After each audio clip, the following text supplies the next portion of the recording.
Feeling stuck is one of the most frustrating states a person can experience, not because nothing is happening, but because something should be happening and isn't. You want change. You think about change. You plan change. But your life stays the same. And the worst part? You can't always explain why. If you feel stuck right now, this isn't a motivation problem. It's not laziness. And it's not lack of potential. It's something much quieter than that. Most people think being stuck means you don't know what to do. But that's rarely true. Most stuck people actually know exactly what they could do. They've thought about it hundreds of times. What they don't know is why they're not doing it. Feeling stuck isn't confusion. It's internal resistance. It's when one part of you wants change, and another part of you is trying to keep everything the same. That internal conflict creates paralysis, not because you're incapable, but because your system is divided. Every human mind has two forces, one that wants growth and one that wants safety. Growth wants new. Safety wants familiar. Growth wants movement. Safety wants certainty. And safety almost always wins. Not because it's stronger, but because it's older. The part of you that avoids risk isn't weakness. It's survival programming. Your brain is designed to prefer what it already knows, even if what it knows isn't making you happy. People don't stay stuck because they enjoy it. They stay stuck because it feels predictable. Predictability feels safe, and safety feels calming to your nervous system. Even if your situation is frustrating, if it's familiar, your brain treats it as low risk. Change, on the other hand, is unknown, and unknown means potential threat. So your mind starts doing something subtle. It delays, not dramatically, quietly. You'll start tomorrow, next week, when you feel ready, when things are clearer. But readiness rarely comes before action. It usually comes after. Most people believe they're stuck because they lack direction. But often, they lack movement. Clarity doesn't always come from thinking. It comes from doing. When you wait to feel certain before you act, you accidentally create a loop. You wait for clarity, then you don't act. Then nothing changes. Then you still feel unclear. And that reinforces the feeling of being stuck. Not because you're incapable of moving, but because your brain is waiting for a signal that only movement can create. Here's something deeper most people never consider. Sometimes you don't move forward because your current identity is built around staying where you are, not consciously, psychologically.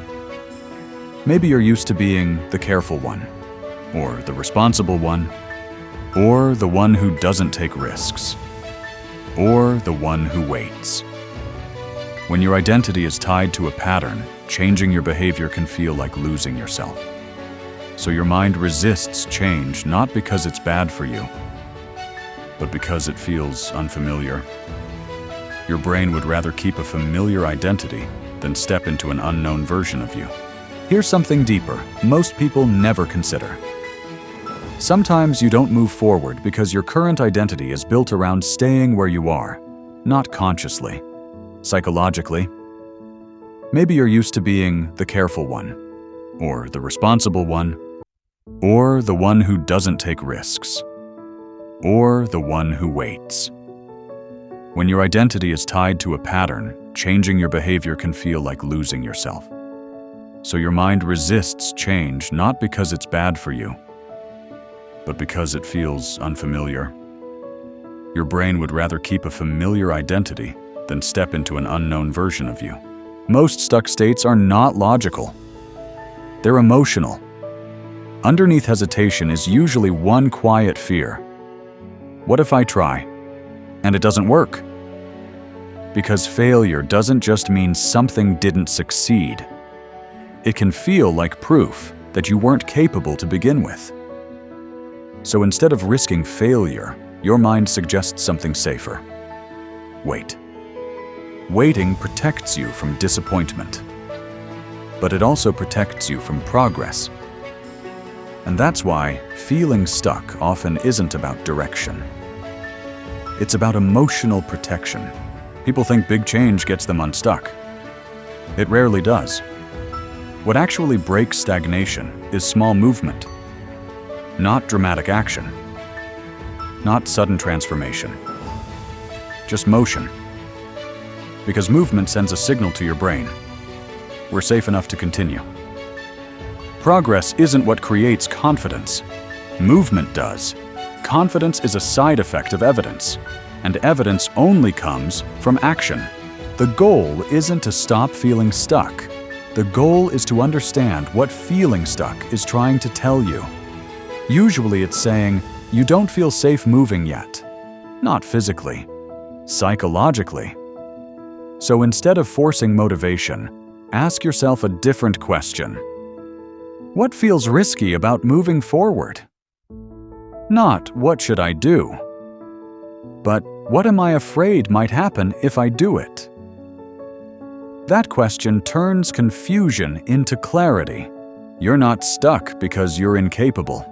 You're stuck because part of you is trying to protect you. And protection isn't the enemy. It just becomes a problem when it starts running your life. You don't need a new personality to move forward. You don't need more discipline. You don't need perfect certainty. You just need enough safety to take one step. Because being stuck isn't permanent. It's a pause. And pauses end the moment you move.